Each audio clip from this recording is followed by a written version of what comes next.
Thank you all. I'm going to Senator Rubio, and again, I remind my colleagues in our open hearings, we go by seniority. And I understand the talk, we want to talk about sort of the commercial and broader scientific applications of this. It'd be great to be, the world leader, industry standard, top of the line. But for purposes of this committee, how it would be used as a nation state, what I think it's important to sort of reiterate is you don't need the state of the art for it to be adopted internally for your decision making. Every conflict in human history has involved an analysis. At some point, someone who started the war made an analysis based on their data that was in their brain, their understanding of history, their beliefs, their preconceived notions and the like, that they could be successful and that this was really important, and now wasn't the time to do it.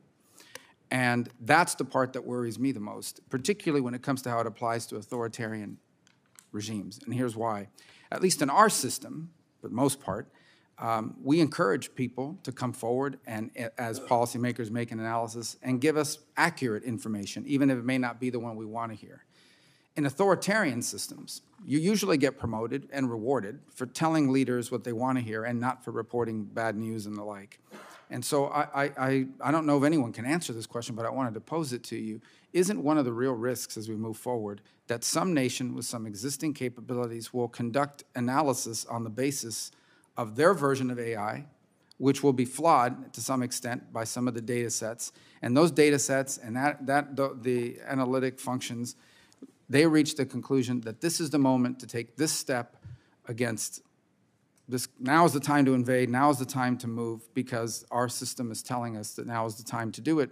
And that system may be wrong. It may be based on flawed data. It may be based on data that people fed in there on purpose because that's the data that their analysts are generating.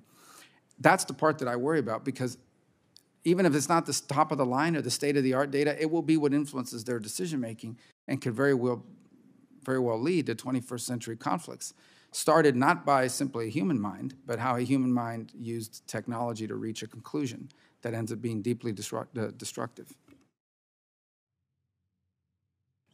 Is that a real risk, is the question. I'm happy to talk about war anytime, Senator. I think you're hitting on a fundamental of human history, as you're saying, right? Every leader, usually not alone as part of a small group, is calculating risk at any moment. And having models incorrectly or correctly add to their judgment about that is a real concern. There'll be windows of vulnerability and the possibility of inadvertent escalation that could make even the early Cold War look more secure than it actually was. And so I think that's the type of discussion you have to have. That's where we hopefully will have back-channel conversations with those authoritarian regimes. And frankly, it just bodes well for what we know works for America, a strong military where your model finds it really hard to interpret anything but our strength. So I think that there are ways that you can try to make sure that the right information is circulating, but you can never fundamentally get away from those hard, weird moments, those irrational people with rational models. So you see the model as rational or flawed because it collects just the skewed data. I worry more about what we just saw happen in Russia, where a dictator living in corrupt mansions, reading ancient imperial history of Russia, decided to make one of the largest gambles in the 21st century. And so I don't think that's going to leave us. I think that's a fundamental of human history. And I actually think in some senses, the ability of models to bring data could steady that a bit. And we can make sure that we show the right type of strength, that it steadies it further. Let me ask this question related to that one, and it has to do with the work of this committee in general. At the core of intelligence work is the analysis. In essence, you can collect all the raw bits of data you want, but someone has to interpret and tell a policymaker, this is what we think it means, in light of what we know about those people, what we know about historical trends, what we know about cultures, what we know, common sense, whatever you know. And there's an analytical product, and then you have to make policy decisions, either with high confidence in the analysis, moderate confidence, low confidence, whatever it may be. Given that, what suggestions, if it's possible at this point, could you provide us as to what that analysis should include or look like if applied to the way we analyze data sets, so that not only are we reaching the most accurate results and the ones that are true, but ones that provide our policymakers a basis upon which to make the best decisions possible, weighing all the equities, including human consideration, not just simply the cost-benefit analysis from an economic or military standpoint.